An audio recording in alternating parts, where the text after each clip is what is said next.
Donc, par exemple, si on souhaite compter du nombre 1 au nombre 10 et afficher ces nombres dans notre page, eh bien, nous allons utiliser une boucle qui s'appelle for. Et en fait, cette boucle for va prendre trois paramètres à l'intérieur. Un premier paramètre qui est une initialisation d'une variable. Par exemple, si nous appelons notre variable nombre, on lui dit nombre commence à 1. Le deuxième paramètre, c'est la condition, donc avec un opérateur de comparaison, la condition qui va faire qu'on va sortir ou rester dans la boucle. On va donner une comparaison et tant que cette comparaison va être vraie, on restera. Donc par exemple, on va dire nombre inférieur ou égal à 10. Là, on restera dans notre boucle tant que le nombre sera inférieur ou égal à 10. Et ensuite, on met en troisième paramètre un paramètre qui nous indique quel est l'incrément ou le décrément à effectuer sur notre nombre. Donc là, on veut ajouter 1, on mettra nombre plus pour lui dire je veux ajouter 1. Là, ça veut dire quoi? Pour un nombre qui commence à 1, tant qu'il est inférieur ou égal à 10, on effectue ce qu'il y a dedans. Et à chaque fois qu'on a terminé une boucle, on incrémente avec plus. Donc on passe à 1 de plus. Donc on va commencer à 1, puis on va passer à 2, puis on va passer à 3, et ainsi de suite. Ce qui veut dire que si je fais un écho et que je mets, alors je vais mettre une balise P à l'intérieur, histoire de dire, bon bah je vais mettre ça en HTML pour qu'ils s'empilent les uns dans les autres, au-dessus des autres, eh bien je vais afficher mon nombre,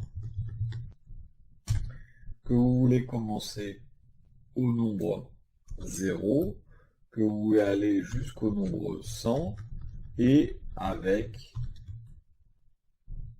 un incrément de 5. En mettant plus égal 5, ça vous permet donc d'avoir directement un incrément de 5 en 5. Vous pouvez également commencer à 100. Et attention là, il faut mettre un signe supérieur ou égal, puisque on descend. Et donc, on décrémente avec un moins égal. C'est tout au niveau de la boucle for.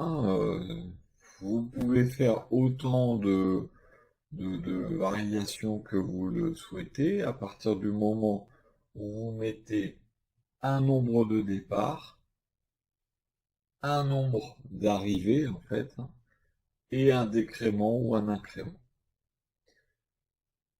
C'est le simple fonctionnement donc de la boucle for. Maintenant, le problème qu'on va pouvoir rencontrer, et très souvent en PHP, c'est que parfois, on va avoir des tableaux à gérer et on va devoir parcourir ces tableaux pour afficher les différentes valeurs qui sont dedans. Donc, par exemple, si je fais un tableau client, dans lequel je vais mettre par exemple deux clients, et donc on aura une ref du client 1, et ce client 1 aura un nom. Donc nom, je mets mon nom, alors c'est pas un point virgule, c'est une virgule. Je mets un prénom.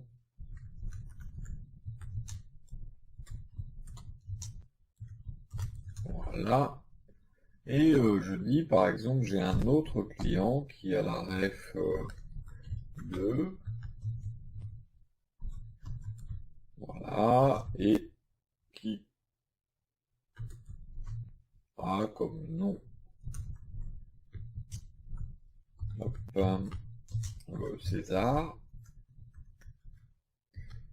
Et comme prénom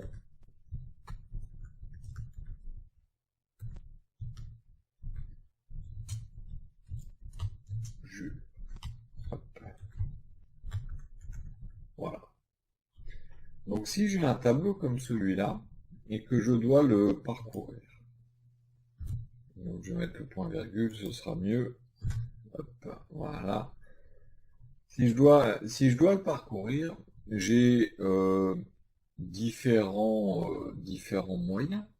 Le premier moyen, ça va être de parcourir le tableau en fonction donc de sa taille. Et je peux éventuellement utiliser la boucle for que j'ai utilisée juste avant. La première chose qu'il faut savoir, c'est que on a la possibilité de connaître la taille de notre tableau. Vous avez une fonction qui s'appelle sizeOf. Et donc si je mets sizeOf $client, et donc on peut se dire, eh bien je vais faire une boucle et je vais lui dire pour un nombre qui commence, alors pour un tableau, ça va commencer à 0, et le nombre doit être inférieur à la taille de notre tableau.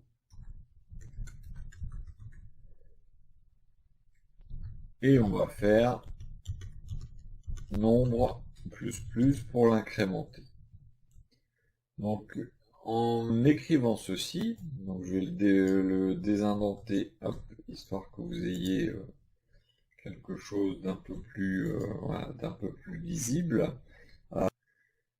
Et donc vous allez pouvoir éventuellement dire, bon bah tiens, je voudrais nombre, pardon, donc je voudrais $client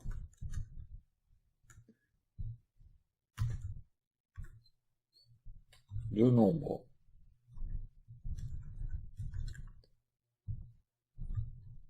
Hop, mais là, donc, étant donné que j'ai un tableau, je vais mettre des accolades pour pouvoir bien, comme il faut, injecter la variable à l'intérieur.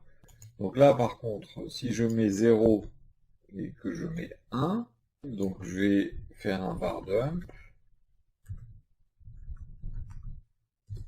de mon tableau. Donc au niveau du PHP, on a une fonction qui va nous permettre spécifiquement, je vais revenir en arrière un petit peu pour remettre mes références, voilà, qui nous permet spécifiquement de parcourir les tableaux. C'est une fonction qui s'appelle le forEach.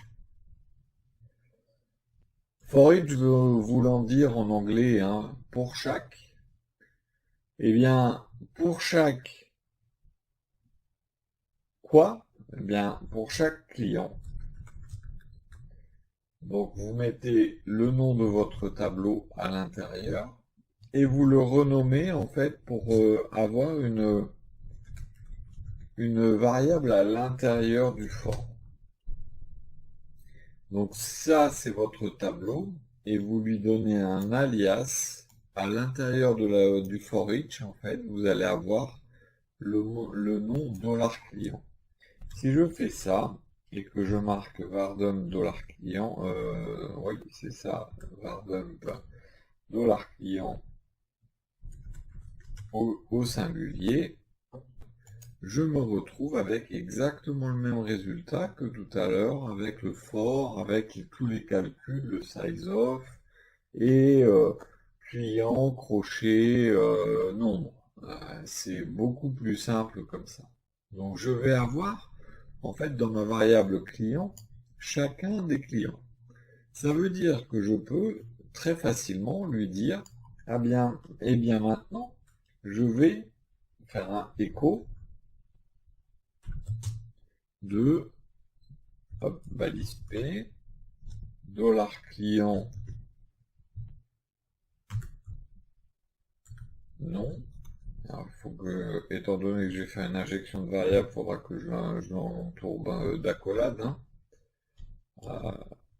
Ça évite les concaténations, mais ça nous impose des accolades autour parce qu'on a un tableau. Et je mets le /p. Et là, je vais avoir donc le nom du client qui doit apparaître directement. Ce qui veut dire que je peux également ajouter hop, avec un petit espace, donc je vais mettre prénom-nom, un petit espace entre les deux. Donc là, j'ai récupéré assez facilement avec mon for each. Je vais boucler à l'intérieur donc de ma variable client. Je vais boucler. J'ai pas de taille à donner ou autre. Le for each va automatiquement boucler sur la totalité des différents éléments de notre tableau. C'est déjà pratique, mais il y a un truc encore un petit peu plus pratique, c'est-à-dire que j'aimerais bien pouvoir aussi récupérer cette référence. C'est-à-dire qu'après le as, je peux mettre une référence associative, c'est-à-dire que je peux mettre un dièse ref double flèche $client et marquer par exemple écho, donc avec une balise P, client référence, donc je vais marquer référence client, référence client $ref et /p. De cette façon.